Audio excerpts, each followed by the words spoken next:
Então já estamos, né? Olá, você que nos acompanha, mais um episódio especial do nosso podcast, iniciando nesta terça-feira muito especial, com mais um convidado que vem aqui trazer, compartilhar com a gente um pouco da história da sua vida, que também faz parte da vida do Tocantins. Nosso convidado hoje já foi prefeito de um município muito querido no Bico do Papagaio, 2 mandatos, e deputado estadual, já está no 4º mandato de deputado estadual, o povo sempre recolocando ele na Assembleia. E está aqui hoje conosco o deputado Amélio Caires, que se prepara para agora em setembro completar 61 anos. É isso, deputado? Isso. Tudo bem? Boa noite. Boa noite. É um prazer, Jerônimo, estar aqui contigo, compartilhando com os nossos ouvintes a nossa história e fazendo parte aqui nesse podcast seu e poder aqui também juntos levar a nossa mensagem para os nossos amigos. Deputado, para começar, vou lhe entregar aqui o nosso presente, está aqui. Você pode abrir aí, porque é a nossa marca registrada, né? Opa, obrigado. Até para você saber que aqui o negócio é só para ouvir história mesmo, sabe? Ah, tranquilo. Olha aí, tá vendo o nome da caneca aí? Tá aí? Muito obrigado. Lê direitinho o que está escrito aí para você ver o que tem aí. Coloca aí, o óculos, os óculos. Opa, deputado Amélio Caires, história viva do Bico do Papagaio. Muito obrigado pela homenagem aqui. É um prazer, né? Tá aí. Bico do Papagaio, quando a gente ouvia, eu, pelo menos quando eu era mais jovem, ouvia falar em Bico do Papagaio, me via na memória, assim, um lugar de gente valente, de lugar de gente brava, de um lugar que precisava ser desbravado. E quando eu conheci, fica totalmente diferente, né? Um lugar muito bacana. É um lugar lindo, terras férteis, uma região muito rica, povo realmente hospitaleiro e ultimamente uma das regiões que tem mais crescido nesse estado.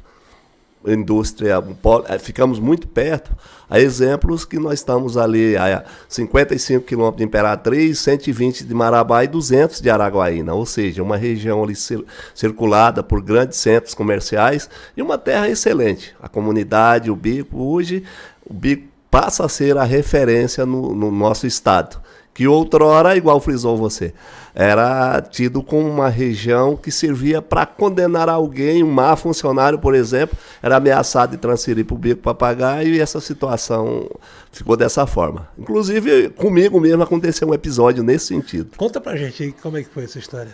Bem, assim, eu fui prefeito de Esperantina e, na verdade, muita dificuldade, são 80 quilômetros de estrada de chão na época, e peguei um município muito bagunçado, sem médicos, enfim. E os partos eram feitos em Augustinópolis e às vezes a estrada atolava e era feito na estrada. Um belo dia eu estou lá vindo no Diário Oficial. Médico fulano de tal transferido para Esperantina. Falei, opa, foi uma bênção. Vim para Palmas, já vou lá oferecer uma logística, enfim, para esse médico, né? Receber bem e tal. Mas eu lembro que na época, pela primeira vez na vida, nós tínhamos sido divergente do governador Siqueira Campos, não na do estado, em relação à política interna do município. Certo. E o secretário é o saudoso Eduardo Medrado. Lembro bem, doutor Eduardo. Cheguei e falei, doutor, eu cheguei com a secretária, olha, eu preciso falar com o doutor Eduardo. E evidentemente me fez anunciar. Isso era de manhã, 9 horas, 10 horas, nada do homem atender. Falei, mas o que está acontecendo? Entrava gente, saía, enfim. Mas falei, eu lembrei, é a história, não foi aliado político, enfim. Aí lá para 11 horas, meio-dia, ele ia saindo. Falei, doutor, queria falar com o senhor, sou o deputado, sou o prefeito Amélio, enfim, ele olhou. Por que foi? Falei, porque eu estou aqui com o Diário Oficial de um médico que o senhor transferiu para Esperantina, eu vi que ia oferecer a logística, enfim. Quando ela falou, não... Isso era um médico que estava me dando trabalho lá em Gurupi, eu notei que ia transferir ele para Esperantina, mas já ele ficou bonzinho, não vou transferir mais não. Era um castigo, então? Exatamente, um castigo. Tinha que idade nessa época, deputada, quando era prefeito? Eu fui com 32 anos, 31 anos. Era difícil, muito difícil aquele tempo, muitas né? dificuldades.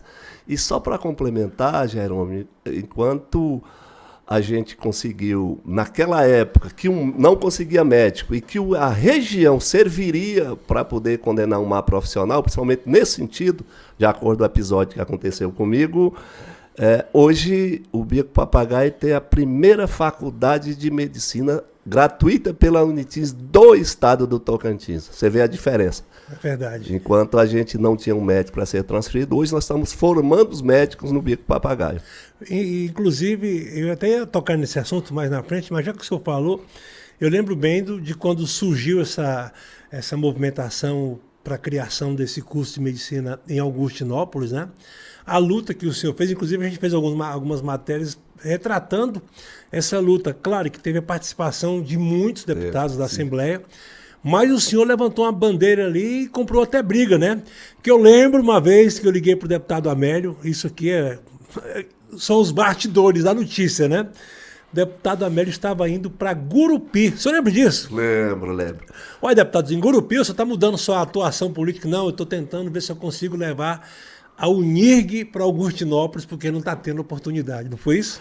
Engraçado, foi um episódio que surgiu também de um ciúme político. O ex-prefeito, na época, prefeito da Fundação Unirg, estava tentando fazer uma extensão para o Bico. Aí entre Araguatins, entre Augustinópolis, falei, para o Bico tudo bem. Eu fui para Gurupi, inclusive com o pessoal de Augustinópolis, enfim, e tal, fazer esse contato.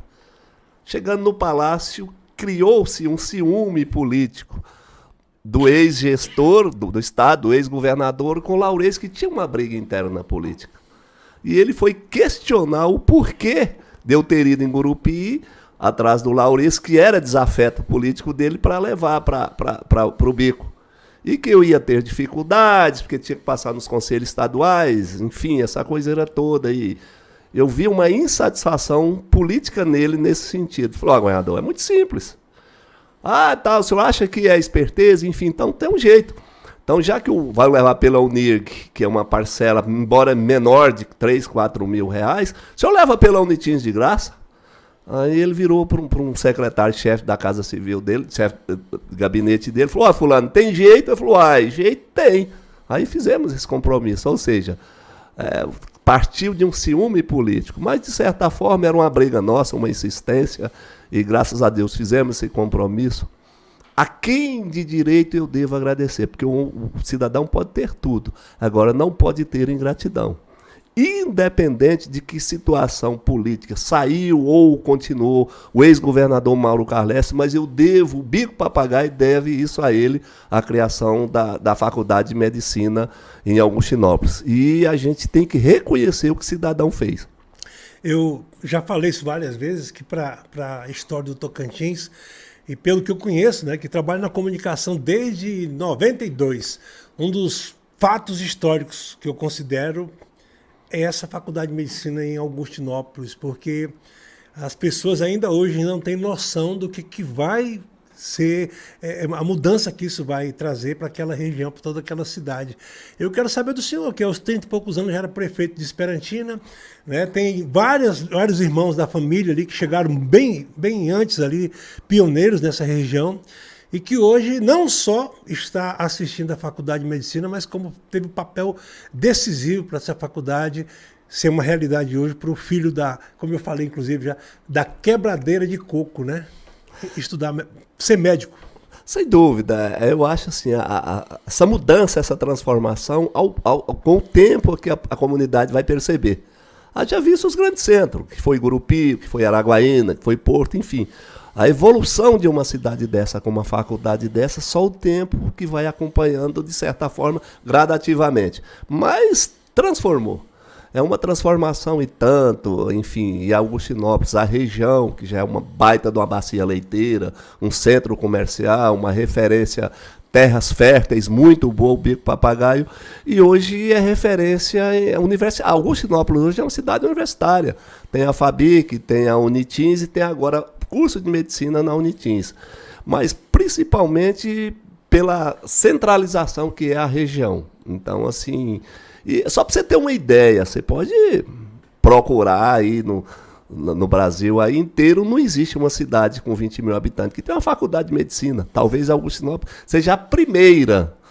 O que, na verdade, não é a faculdade de Augustinópolis, faculdade do Bico Papagaio. Inclusive, ali no centro, ali nos outros estados vizinhos, que é ao lado do Pará e Maranhão, enfim. É uma faculdade para todos, sem dúvida, com uma evolução muito grande para a região. Eu lembro de Araguaína, ainda criança, que eu nasci em Araguaína, e via naquela época os jovens que queriam cursar um curso diferente, como medicina, tinham que sair Goiânia, São Paulo, Brasília, porque não tinha nada aqui no estado que dessas condições, que ainda era Goiás. E hoje, as histórias, você já ouviu muita história curiosa depois dessa faculdade funcionando lá? Sem dúvida. Nossa, isso aí é uma situação... não acredito, enfim. Eu vou te citar até um exemplo aqui. Uma moça...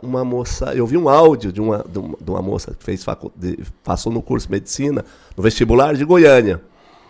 Aí ela brincando, né? Eu acho que deixou até escapar sem... mas onde é Augustinópolis? A menina falou, tem shopping? Não tem shopping, mas tem que ir shopping Imperatriz do Araguaína. Mas como é que tem faculdade e não tem um shopping? Então, enfim, são situações nesse sentido que a gente fica... Aí é um sonho. Hoje, já imagino uma filha de um quebradeiro de coco, de um pescador, de um vaqueiro, fazer uma faculdade dessa, enfim, muitos empreendimentos estão indo para Augustinópolis nesse sentido.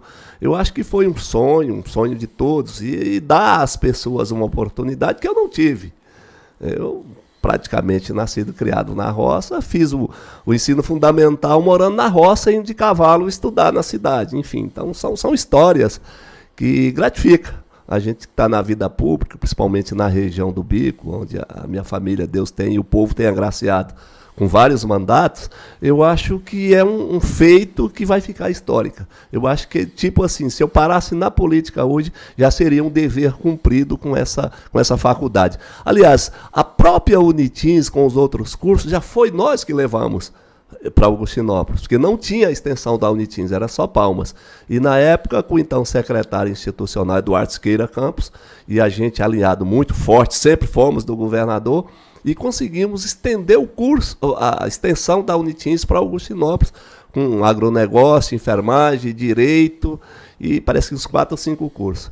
E agora a criação do curso de medicina também já foi um segundo feito, já que nós conseguimos inicialmente levar a Unitins para Augustinópolis.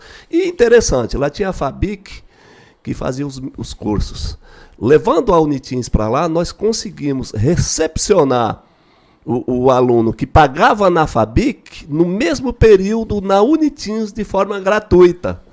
E na época tinha uma demanda muito grande, a inadimplência era muito grande, porque o povo muito carente. Então foi um alívio muito grande. Nós conseguimos, assim que abriu o Unitins, já transferiu mais de 400 alunos, dentre eles inadimplentes com a Fabic, e a única exigência que nós fizemos na época foi essa: você quita na Fabic e vai ser recepcionado na Unitins no mesmo período de forma gratuita. Então já foi um grande feito. Agora com a de medicina, realmente foi o ápice do nosso mandato.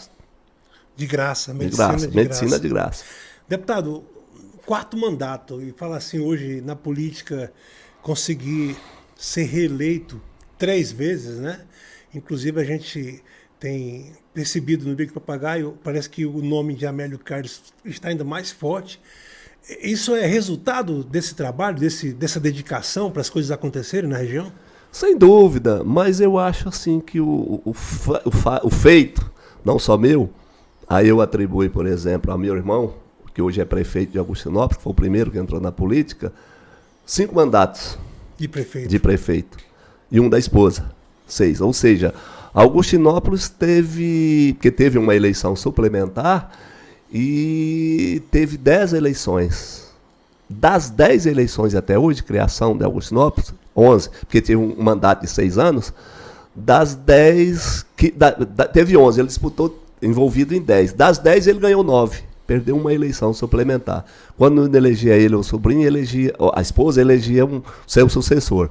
Aí estendeu para Buriti, com outro irmão meu, para Sampaio, ou seja, de mandatos na nossa família, nessas 4 cidades, nós estamos hoje com 14 mandatos de prefeitos. Então, assim, o que é que eu atribuo isso? A sinceridade, a forma de tratar as pessoas, dizendo não quando é necessário, sim quando pode, não quando é necessário, para não ter que dizer sim para agradar, enfim. Levar as pessoas com seriedade. Eu acho que na política ainda há uma forma de fazer política sem enrolar. Talvez seja esse o principal fator, e a nossa família é muito grande. E política é isso, eu acho que é uma forma muito simples. Você tem que tratar as pessoas da mesma forma que você gostaria de ser tratado. Então, se você quer ser tratado bem, você tem que tratar bem também. Fazendo as coisas com clareza, muita tranquilidade. E isso tem dado a nós esses mandatos. E Deus tem sido, e o povo do BIC tem sido generoso conosco nesse sentido. Não há uma forma, Jerônimo. Eu acho que é isso. É tocar as coisas com naturalidade, sem inventar, tratar as pessoas com a maior naturalidade possível. A família são quantos irmãos ao todo? Nós éramos 10, né? Agora somos 8, né? 8. E nasceram onde todos? Bahia. Na Bahia. Nós nascemos em Érico Cardoso, Bahia, município de Paramirim na época, ali perto de Brumado, Bom Jesus da Lapa, enfim. Os pais viviam de quê? Não, nós toda a vida vivemos de roça. Roça, fazenda, meieiro, trabalhando para os outros, enfim. Essa nossa família, a origem é essa. Para você ter uma ideia, há netos, filhos, nós somos 10 irmãos.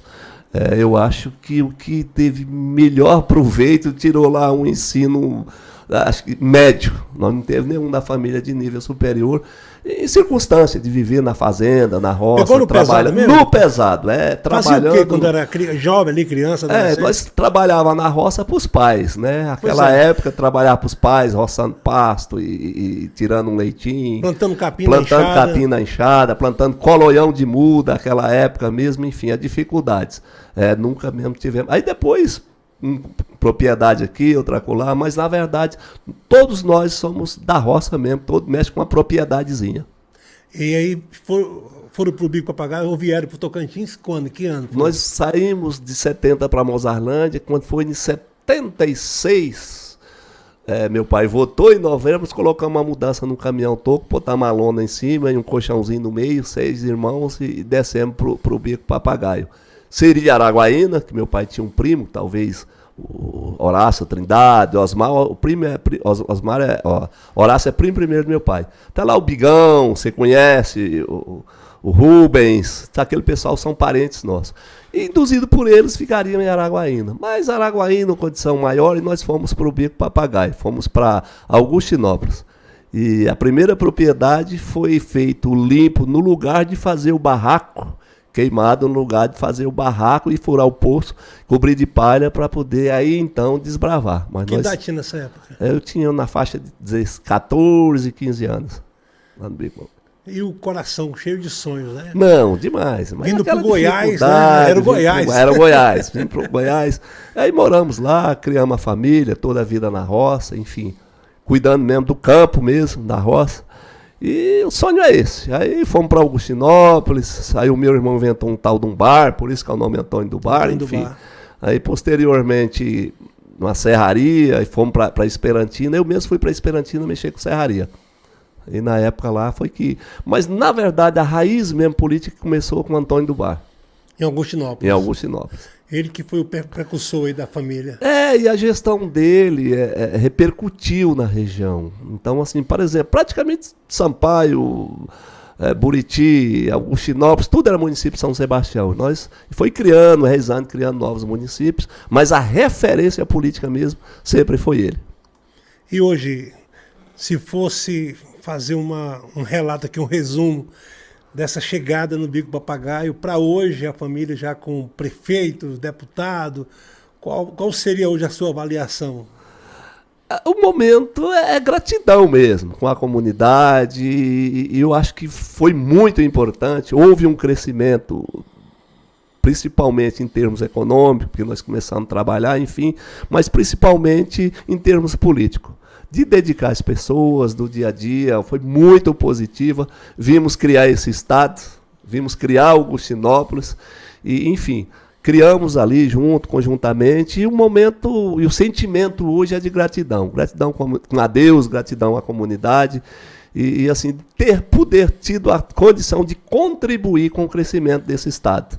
Não é fácil, 14 gestões de prefeitos, obviamente tratando com seriedade, porque senão não chegaríamos a tantos mandatos. Eu te dou um exemplo, fui prefeito de Esperantina, iniciando na política, eu consegui minha reeleição com 80% dos votos, fiz os 9 vereadores, enfim, Fiquei apenas 2 anos fora da política, entrei numa chapa terrível, pesadíssima na época, que talvez me colocaram assim... vamos criar uma chapa aqui, vamos arrumar aqui os membros dessa chapa para poder completar quem vai ser eleito, enfim. Então lá no BIC tem uma família, eu vou colocar o ex-prefeito de Esperantina. E na verdade, na minha coligação, quando apuraram os votos, só perdi para Luana Ribeiro, filha do saudoso João Ribeiro. Na minha chapa fiquei em segundo. Época da União Tocantins. Época da União Tocantins. Sempre União Tocantins. A nosso segmento político, a única vez que não apoiamos Siqueira, porque apoiamos Marcelo, porque era candidato Siqueira. Aí na outra já disputou Siqueira e Marcelo, já ficamos com Siqueira. Sempre foi nossa linhagem política, que foi a União Tocantins. E aí, quando viu o resultado na urna, eleito deputado... Pois é. Segundo mais votado, um sonho, né? Mas é uma estratégia que eu usei interessante. Como tinha muitas dificuldades, e ali no Bica são muito próximas à cidade. Aí eu mapeei. Fiquei em Augustinópolis, que dava 80 quilômetros do entorno, apenas, não saí dali, e fiz as 11 cidades corpo a corpo, todas as casas. Quando apurou a eleição, só nas 11 cidades eu tirei 13 mil votos, e foi gente na minha chapa eleito com 5. Então, assim, foi uma credibilidade muito grande, e daí para cá Deus tem me dado a oportunidade de que... Só aumentado os votos. Só aumentado. Nas últimas eleições eu tirei acima de 22 mil votos, né? 22.500, a última faltou 20 votos para 23 mil votos, o que é um feito muito grande. Hoje você conseguir colocar, eu imagino assim, você conseguir colocar 23 mil pessoas na fila domingo de manhã com o mesmo intuito, não é fácil. Difícil. Mas está valendo a pena essa luta toda... A política, de percorrer o bico, esse corpo a corpo, vale a pena isso? Vale. Eu diria o seguinte, que o homem, Deus deu privilégio para o homem, a condição financeira, econômica, de várias formas. Mas poucos homens têm o privilégio de fazer o que gosta. E eu estou com vai fazer 24 anos, 8 prefeitos, 16 deputados, fazendo o que eu gosto.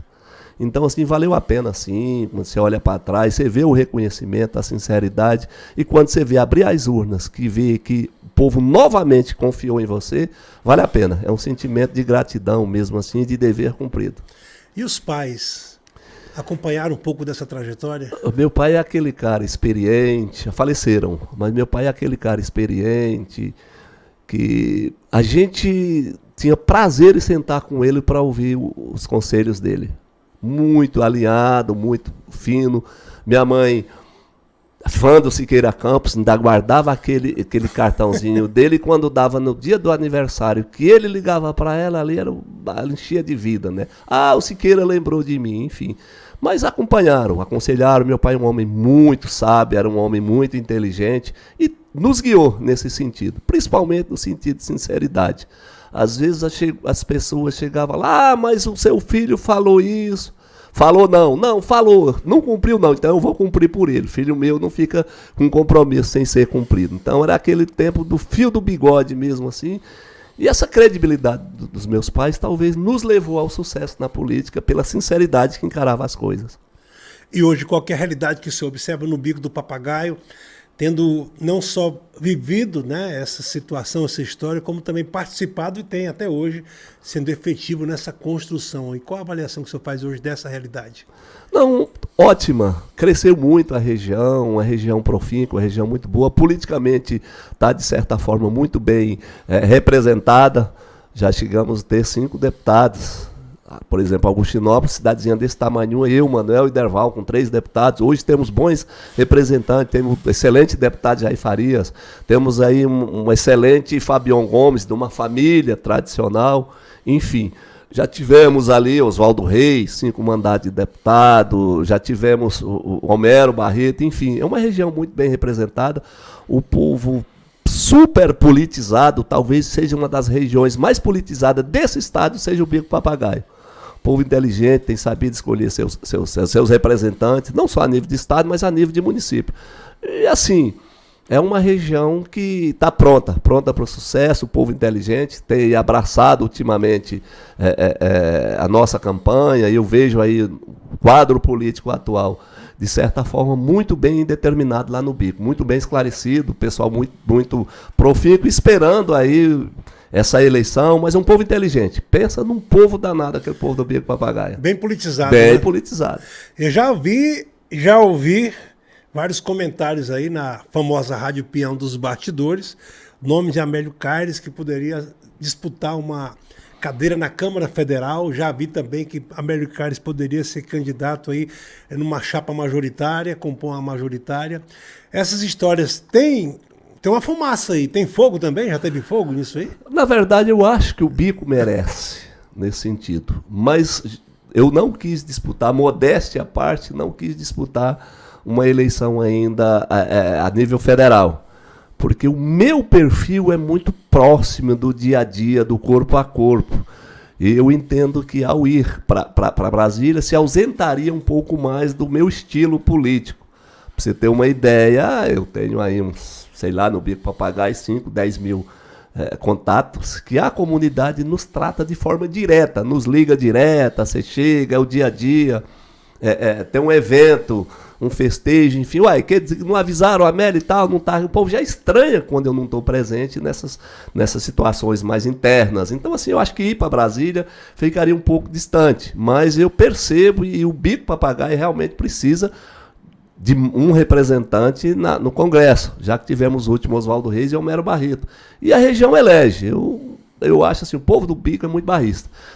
Todas as vezes que um candidato a deputado federal entrou no Bico, tem sido eleito. Então, é aguardar. Não está se desenhando nesse quadro ainda, nesse sentido. Vou disputar a reeleição.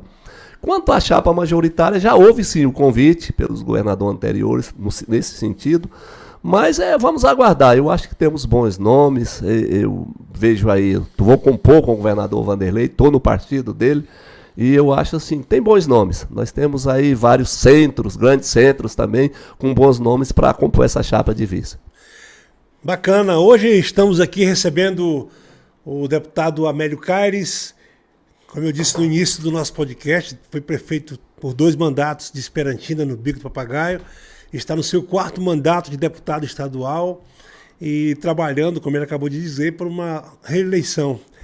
E eu quero aproveitar, você que está nos acompanhando, pedir que você compartilhe, né, o nosso podcast, os nossos vídeos. Estamos em todas as plataformas. A sua participação sempre é muito bacana, porque quando você assiste e compartilha, nós chegamos mais longe, alcançando mais pessoas. Bacana? Então, vamos seguindo. Deputado, agora vamos entrar um pouco mais na política, né? Que nós estamos vendo aí muitas movimentações de norte a sul do Tocantins. O fogo de Monturo tem queimado muita coisa aí. O senhor falou já que está ali junto com o governador Vanderlei Barbosa.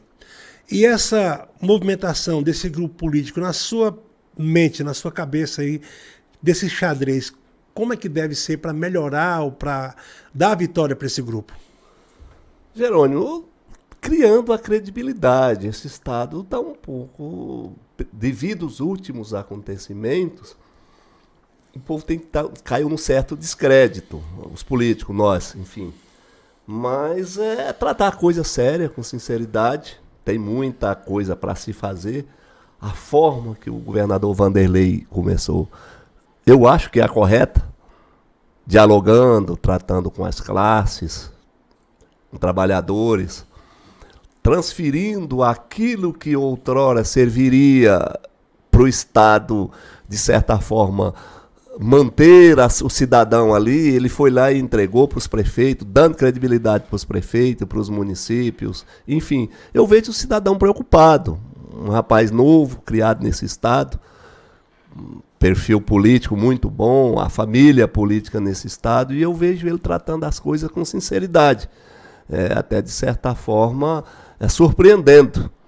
É um cidadão que assumiu um governo imediatamente e as suas atitudes têm mostrado que realmente está no caminho certo. E com isso, já está com boa credibilidade para a comunidade, e dá um pouco de desconfiança porque em virtude do que vinha acontecendo. Mas ultimamente eu estou vendo que realmente a comunidade está aceitando a forma de Vanderlei governar, e eu acredito sim na sua reeleição, e eu acho que com certeza será reeleito governador desse estado.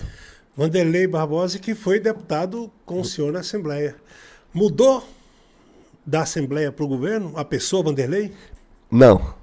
É aquele mesmo cidadão que gostava de ouvir, muito sincero, brincalhão, às vezes até demais, enfim. Você chega lá hoje, ele quer fazer uma tratativa, como ainda ex-colega, enfim, você percebe isso também, andando com ele no meio da sociedade, a forma que ele trata aquelas pessoas, principalmente aqueles que ele já o conhecia em tempos atrás. Eu vejo uma simplicidade tremenda na pessoa do Vanderlei, coisa que não é nem tão natural você ver um chefe de Estado tratar as pessoas da forma que ele trata, com a simplicidade que ele trata, com a naturalidade que ele trata as pessoas. E a gente que conhece ele na Assembleia percebe que não tem nada forçado. Da forma natural que ele agia antigamente, na tratativa continua agindo da mesma forma. E para o senhor que conhece esse xadrez todo aí, e já disse sua preferência em estar no grupo com o governador Vanderlei, qual seria, no seu desejo, a chapa completa ali para ir para as eleições esse ano? Veja bem, o governador está definido, e candidato a vice-governador, eu entendo o seguinte, que a chapa perfeita é aquele que agrega mais. O vice-governador, eu acho que tem que ser escolhido aí aos 48 do segundo tempo, e de certa forma aquele que agrega mais, porque não existe eleição fácil, é uma eleição bem disputada, embora eu veja a vantagem, hoje na intenção de voto dos eleitores, de reeleger Vanderlei, mas eu acredito que seria aquela pessoa que agrega mais, principalmente, além da questão de agregar votos, agregar ideais também, que tem o mesmo sentimento do próprio governador para compor aquela majoritária, haja visto que é um substituto imediato. Então, assim, tem que ser uma pessoa realmente muito, muito bem preparada, enfim, que tenha também o sentimento de povo e o sentimento de mudança nesse estado. Certo. Para o Senado o senhor não tem ideia ainda? Ou quer deixar também para os 48 do segundo tempo? Tem bons nomes. Eu vejo aí eu vejo assim uma eleição assim, se o ex-governador Marcelo não disputar, uma eleição assim bem que polarizada entre as duas, a senadora atual Cátia e a senadora Dorinha. Então eu vejo assim, são bons nomes. Eu vejo qualquer um ali que compor estaria agregando bem. Então, assim, está bem servido de pré-candidatas a Senado nosso Tocantins. Se eu pudesse hoje olhar no bago do olho de cada um dos eleitores do Bico do Papagaio, para fazer aqui um resumo para ele e dizer agora qual a mensagem do deputado Amélio Caires, o jovem com o coração cheio de esperança, chegou no Bico do Papagaio ali, ainda adolescente. Depois de tanta experiência política, qual seria essa mensagem hoje para o tocantinense, especialmente do Bico do Papagaio? Principalmente para o Bico é de confiança, de esperança, de quem vivenciou uma região há tempos atrás, realmente muito atrasada, que as mudanças começaram e que a esperança de que nós teremos, com todo o respeito a demais, mas nós teremos e vamos transformar a região do Bico na melhor região do estado do Tocantins. Por questões de logística, questões de terra, mas principalmente que o eleitor, o cidadão do Bico é um cidadão cheio de esperança, cheio de fé, trabalhador. E a minha esperança é essa, que nós transformemos o Bico Papagaio. Vamos melhorar a malha viária, que realmente está muito defasada, muito buraco, muita bagunça. Mas o governador já está aí dando ordem de serviço em torno de vários trechos da região do Bico. Temos um governador que está olhando com carinho, que respeita os seus líderes. E a minha mensagem é essa, de fé, de esperança, de transformação da nossa região, que vem transformando no dia a dia. Que continue ou acelere ainda mais na transformação para que possamos fazer do Bico a melhor região do estado de Tocantins. Falando de esperança, o homem que foi prefeito por 2 mandatos de Esperantina. Né? O nome já diz, né? Deputado, muito obrigado pela presença aqui com a gente, pelas informações e pelas as histórias contadas aqui. Jerônimo, eu te agradeço por participar aqui, principalmente do meio de comunicação, de comunicador que tem a credibilidade muito grande nesse estado. Fala a verdade, não finge para agradar alguém. Tiver que falar a verdade, fala. Se tiver que agradar, agrada. Se tiver que desagradar, desagrada, mas sempre com a verdade. Então eu quero te parabenizar por isso e dizer que agradecer pela oportunidade de estar aqui e nos colocar sempre à disposição. Todo e qualquer questionamento que seja para beneficiar a nossa comunidade, nosso povo, conte sempre conosco. Obrigado, deputado. Conversamos com o deputado Amélio Caires, como ele falou aqui, sempre acessível. Nunca a gente liga para ele para buscar informação que ele não atenda, nunca responde, nunca deixa de responder, quer dizer, as perguntas, né, os questionamentos. Isso é muito bacana para o homem público, porque sempre vai ter a sua voz sendo respeitada. Muito obrigado a você pela audiência mais uma vez e até a próxima terça. Fiquem com Deus. Tchau.